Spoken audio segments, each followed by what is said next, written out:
যে যায় সে হয়তো বাস্তবতা মানে, কিন্তু যার যায় কেবল সেই ভালো জানে।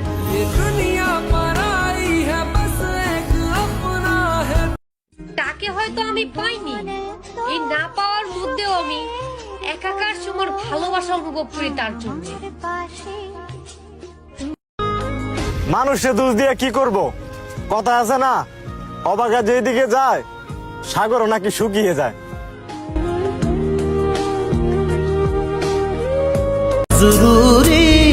জীবনে মানুষের প্রয়োজন আছে, কিন্তু কারো কাছ থেকে অবহেলা পাওয়ার চেয়ে একাকিত্ব অনেক সুন্দর।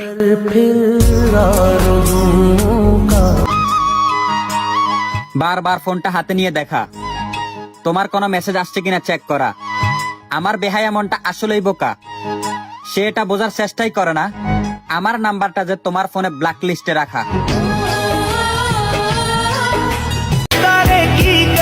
বদলে গেল না তুমি আর তোমার ভালোবাসা?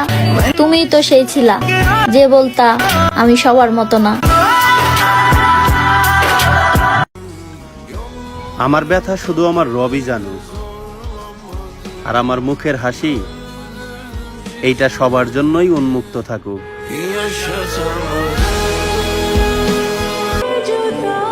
আমি জানি না আমি তোমার জন্য কি করতে পারবো, কিন্তু এতটুকু বলতে পারি আমি তোমাকে আজীবন ভালোবেসে যেতে পারবো।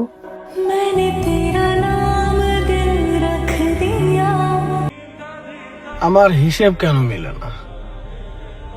দৈর্ঘ্য প্রস্থের ভিত্তিতে আজকের এই কাটানো রাতগুলোর গড়াই ঠিক কত, আর কতদিনের টানা অত্যাচারে আমার মতো কয়েদির মৃত্যু ঘটে। মানুষ হইয়া ফাইসা গেছি, পাখি হলে তো কবে উড়ে যেতাম।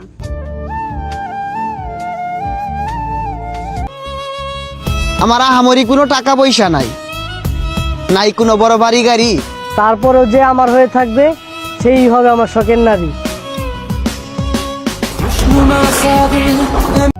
যে চলে যাবার সে চলে যাবে, আজ না হয় কাল।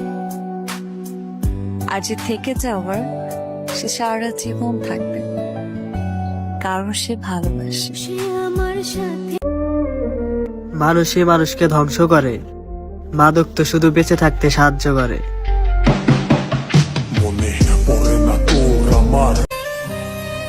যেখানে জীবনই অভিশাপ, সেইখানে সুখ চাওয়াটাও মহাপাপ।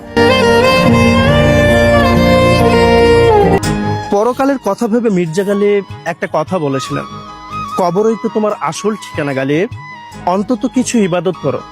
বাংলায় একটা প্রবাদ আছে, কারো বাড়িতে গেলে কখনোই খালি হাতে যেতে নেই। তাজমহল কিন্তু শাহজাহান বানাইছে, মমতাজ বানাই নাই। পাহাড় কেটে সাগর ফরহাদ বানাইছে, সিঁড়ি বানাই নাই।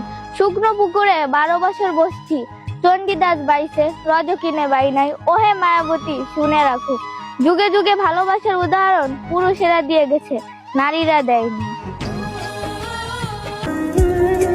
এই ছেড়ে যাওয়ার যুগে আমি তোমার হয়ে থাকার জন্য কতই না চেষ্টা এবং চটফট করেছি।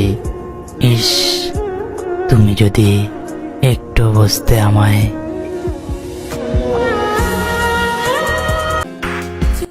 50 বছর পরে আমিও বলবো, 19 বছর বয়সে আমারও একটা শখের মানুষ ছিল, যারে আমি আমার জীবনের চেয়েও বেশি ভালোবাসতাম। বিচ্ছেদের সময় আমার গলা থেকে কোন শব্দই বের হয় নাই, আর সে মনে করে আমি তার ইচ্ছা করে ডাক দিই নাই। আমি যে তোমাকে পাবো না সেটা আমি আগে থেকেই জানি। আমি তারপরও কেন তোমার পিছু নিয়েছি জানো? কারণ আমি তোমার প্রেমে না, তোমার মায়ায় পড়ছি। তোরে পাওয়ার জন্য পাগলামি করে দেখা মানুষ আমারে পাগল কইলো, তোরে ভালোবাসি দেখা তোর মুখ থেকে আমি বেহায়া এই কথাটা শুনতে হইলো। সবশেষে আমার ওই কথাটাও শুনতে হইলো মায়ের মুখ থেকে। মা যখন মুখে কইলো, আমার ঘর থেকে একটা অমানুষ জন্ম হইলো।